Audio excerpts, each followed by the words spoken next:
बुलेटिनच्या सुरुवातीला मुंबईकरांसाठी महत्त्वाची बातमी।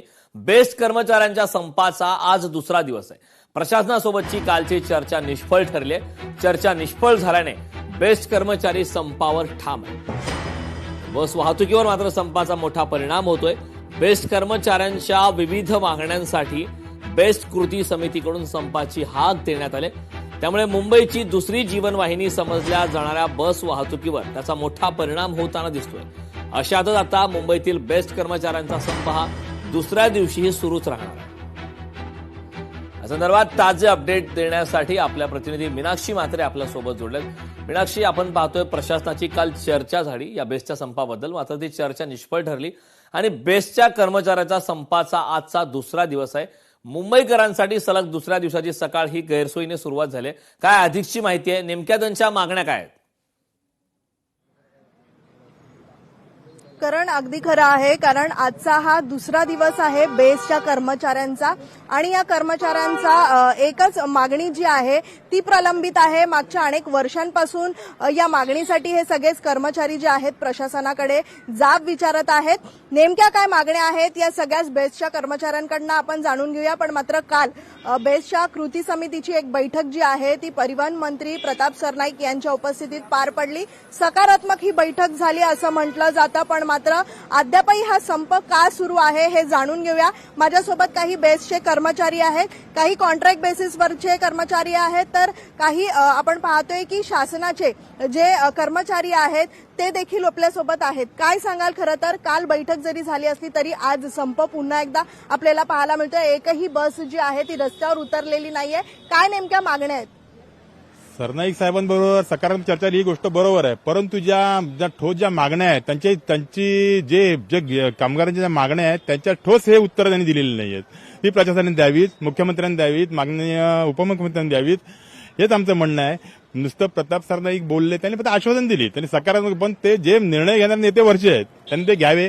कृती समिती नेते आमचे त्यांना भेटायच्या मार्गावर आहेत, भेटतातच आहेत, पण ते जो ठोस कामगारांचा निर्णय पाहिजे तो अजून आलेला नाहीये। आमच्या मागण्या काय आहे? महानगरपालिकेमध्ये विलिनीकरण, आमच्या स्वतःच्या मालकीच्या बसेस, आमचा 16 पासून ते 26 पर्यंत असलेला आमची थकबाकी मिळावी, ही आमची प्रमुख मागणी आहे। त्याबरोबर आमचे जे वेटलिस्टचे कामगार आहेत, जे आमचे प्रायव्हेट कामगार आमच्या भगिनी आहेत, त्यांचा जो पगार वाढ आहे ते तुटपुंच्या पगारामध्ये ते काम करतात, हे आजच्या मागामध्ये परवडणार नाही, म्हणून त्यांचा जो पगार आहे तो आमच्याप्रमाणेच व्हावा, ही आमची प्रमुख मागणी आहे। अगदी काही महिला कर्मचारी आहेत बेस्टच्या, काय सांगशील? किती वर्षापासून तू कार्यरत आहेस आणि काय मागण्या आहेत तुमच्या? मी 1.5 वर्ष झालं कॉन्ट्रॅक्ट बेसमध्ये काम करते। आम्ही परमनंट कधी होऊ माहित नाही, पण सध्या ज्या आमच्या माझ्या आहेत त्या पूर्ण कराव्यात असं माझं म्हणणं आहे। आम्हाला हेल्थ इश्यू होतात त्याच्याकडे तर प्रशासनाचं दुर्लक्ष आहे, कारण की आम्ही 12-12 तास ड्युट्या करतोय गाडीवर, ओव्हर टाइम पण आमचा चालू असतो। आम्हाला 17,000मध्ये तर काही होत नाही। ऍटलिस्ट मुंबईत बघायला गेलं 10,000 नसते रेंट आहे, 7,000 काय करायचं? 2 मुलं आहेत, ज्यांच्या पण आहेत लहान मुलं आहेत, काहींचे सिंगल पॅरेंट आहेत, काहींचे जे काय असतील फॅमिली इश्यू आहेत, 17,000मध्ये काहीच होत नाही। आमचे जे काही मागण्या आहेत त्या प्रशासनाने लवकरात लवकर पूर्ण कराव्यात अशी माझी इच्छा आहे। ताई, काय सांगशील? तू कुठून येतेस कामावरती आणि मागच्या किती वर्षापासून बेस्टमध्ये कार्यरत आहेस? मी 4 वर्षापासून या कार्य करत आहे। मी दिव्यावर येते, मला सकाळी 4ला 3:30ला उठावं लागतं, तेव्हा मी 6ला डेपोत पोहोचते। हा त्रास पण खूप आहे। एक लेडीज घर सांभाळणं, ड्युटी करणं ही खूप मोठी जबाबदारी आणि आम्ही ती हँडल करतो। पण आमचं म्हणणं आहे की आम्हाला 17,000 पेमेंटमध्ये काय होणार? मुंबईची जी महागाई वाढली आहे त्यानुसार सगळ्यांनी विचार करायलाच पाहिजे ना।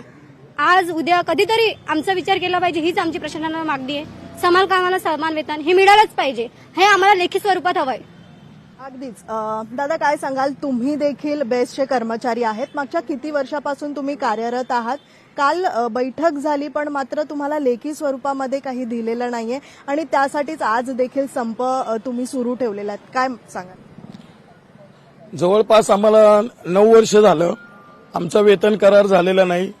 जे वेतन करार झाला त्याचा आम्हाला एरियस मिळालेला नाही आणि जे आमचे निवृत्त कर्मचारी आहेत त्यांना त्यांची थकबाकी मिळालेली नाहीये आणि जे आमच्यासोबत आता सध्या काम करतात त्या कामगारांना योग्य मोबदला मिळत नाही, त्यांना विश्रांती मिळत नाही आणि जे आमचे बेस्टचे जे कर्मचारी आहेत ते सगळे कल्याणच्या पुढे किंवा विरारच्या पुढे राहणार आहेत, 4-4, 3-3 तास प्रवास करून कामाला येतात, त्यांना पुरेशी झोप मिळत नाही, पुरेसा पगार मिळत नाही आणि महत्वाच्या ज्या आमच्या मागण्या आहेत की आमच्या जे माजी कर्मचारी रिटायर झाले त्यांची ग्रॅज्युइटी मिळावी आणि बेस्टचं विलिनीकरण करावं आणि आमचे जे कामगारांची जी देणी आहेत ती द्यावी आणि जे बेस्टच्या जागांचं भाडेतत्वावर देण्याचं चालू आहे ते बंद करावं.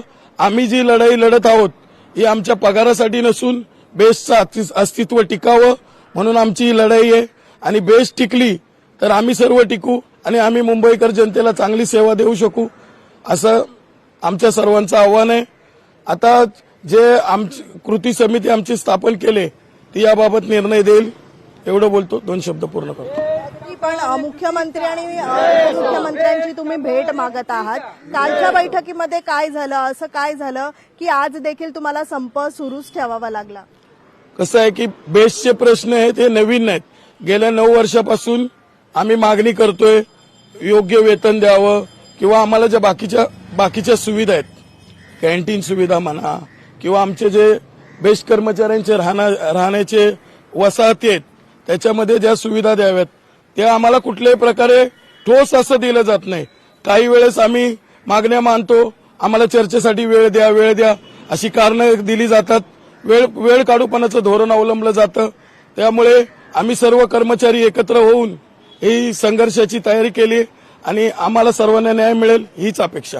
अगदी पण मुंबईकरांचे हाल होत आहेत. एकही बस जी आहे आज उतरलेली नाहीये रस्त्यावरती. आपण सांगतो की दुसरी लाईफलाईन आहे ही मुंबईकरांसाठी आणि तीच आज आपल्याला रस्त्यावर पाहायला मिळत नाहीये. मुंबईकरांना त्रास होत आहे, आपण पाहतोय की याची तुम्हाला जाणीव आहे, तर त्या संदर्भात काही तुम्ही वेगळा निर्णय नेणार आहात? साहजिकच मुंबईकर जनतेला त्रास होतो त्याबद्दल आम्ही त्यांची माफी मागतो. परंतु मुंबईकर जनता आम्ही जेव्हा बसमध्ये काम करतो तेव्हा आमच्या सोबत असते. कशा प्रकारे आम्ही काम करतो, काय परिस्थितीत काम करतो ही जनता जाणते. उलट जनतेचं सुद्धा आम्हाला सहकार्य आहे. जनता सुद्धा आम्ही काम करत असतो. जनता आम्ही काम करताना आम्हाला सांगते की तुम्ही खरोखरच हे खूप कठीण काम करत आहात. आज बघा मुंबई हे जागतिक शहर आहे आणि या मुंबई शहरामध्ये काम करत असताना या उन्हामध्ये आमचा बसचा चालक या मुंबईच्या ट्रॅफिकमध्ये गाडी चालवतो किंवा आमचा बस वाहक 12 तास 8 तास उभा असतो. या परिस्थिती मुंबईकर लक्षात आला. खरं तर बस वाहतुकीवर या संपाचा खूप मोठा परिणाम होतोय. खूप खूप धन्यवाद या संपूर्ण माहितीसाठी. लोकशाही मराठी ऐका, पहा, जागरूक रहा.